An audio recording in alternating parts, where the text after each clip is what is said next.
मोदी सरकार ने unified pension scheme के नाम से नई पेंशन स्कीम लेकर आई, जिसे केंद्र सरकार ने 24 जनवरी 2025 को नोटिफाई किया और ये 1 अप्रैल 2025 से लागू हो गई। ये योजना नेशनल पेंशन सिस्टम यानी एनपीएस का एक ऑप्शन है जो ओल्ड पेंशन स्कीम यानी ओपीएस की तरह निश्चित पेंशन इनकम की गारंटी देती।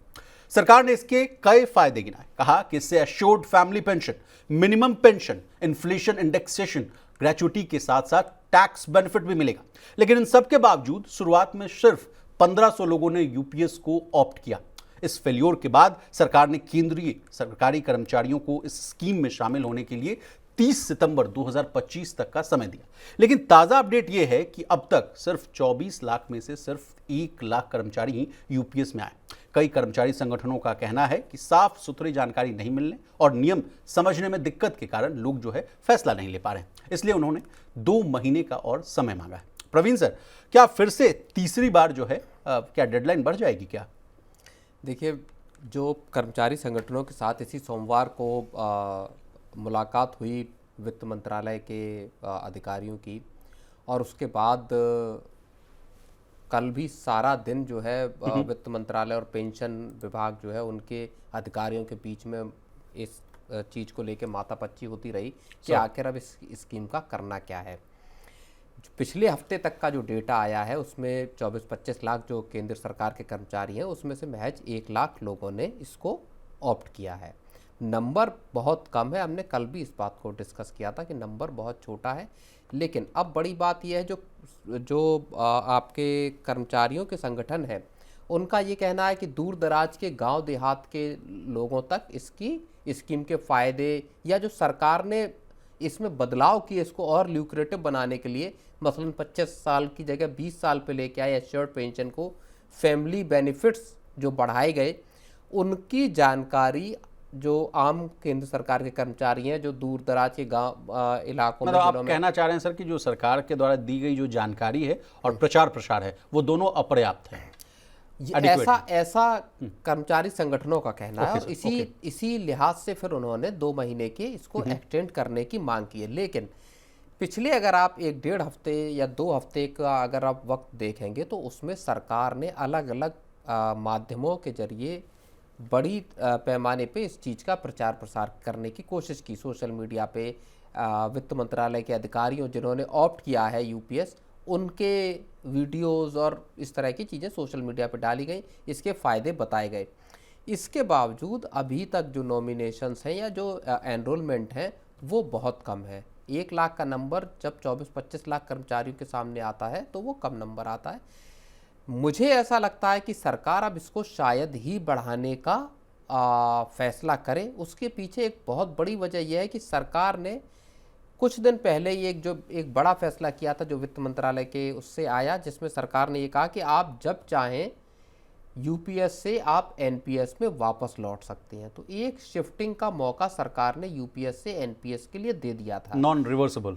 हाँ, तो अब उसमें जो लोग चाहते कि भाई रिवर्स माइग्रेशन कर लें, उनको सरकार ने जॉब के लास्ट मतलब 1 साल पहले तक आपके पास ये मौका रहेगा, इस तरह का बहुत लचीला प्रावधान एक दिया।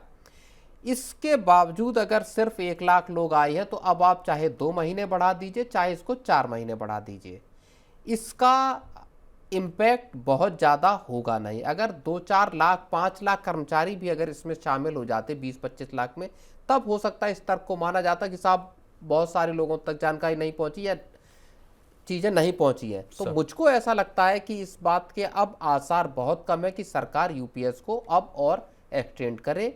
अब जितने लोग आ गए वो आ गए। अब सरकार को फैसला ये लेना होगा कि क्या वाकई यूपीएस को चलाना है या ये डुअल सिस्टम चलेगा। मतलब फैसले ज़्यादा बड़े लेने की घड़ी है। प्रवीण सर, जहाँ तक मुझे याद आ रहा है पहले शुरुआत में 1500 लोगों ने ऑप्ट किया था, फिर उसके बाद ये आंकड़ा बढ़कर 31,155 के आसपास था, उसके बाद 70,000 न्यू एडिशन हुए, तो कुल मिलाकर ये आंकड़ा बोला जा रहा है कि 1 लाख के आसपास। हाँ, ये लास्ट वीक का फिगर है 1 लाख जैसा खबरों में आया है। अब 1 हफ्ते बाद का यानी 30 तारीख आज डेडलाइन है। इस तक कितने लोगों ने ऑप्ट किया होगा ये अगले 1-2 दिन में डेटा आ जाएगा।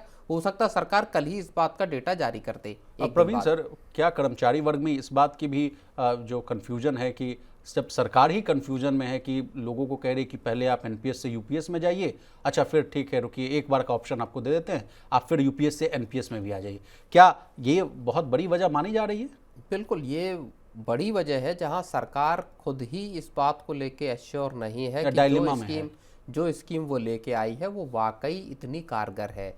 कर्मचारी जब अपनी कैलकुलेशन देख रहे हैं तो उनको शायद इस बात का अंदेशा हो रहा है कि जो एनपीएस में फ़ायदा मिल सकता है वो यूपीएस में नहीं मिलेगा। तो और ऐसा समझ लीजिए कि 1 लाख का एनरोलमेंट नंबर तब आ रहा है जब सरकार ने 25, जो एक बहुत बड़ा एक विवाद का मसला था कि 25 साल जो लोग पूरी कर लेंगे सर्विस उन्हीं को एश्योर्ड पेंशन मिलेगी, 50% की पक्की पेंशन। तो सरकार ने उसको घटा के 20 साल कर दिया कि नहीं, और इसका फ़ायदा पैरामिलिट्री फोर्सेस में जो लोग मौजूद हैं जो जल्दी रिटायरमेंट लेते हैं उनको होने वाला था।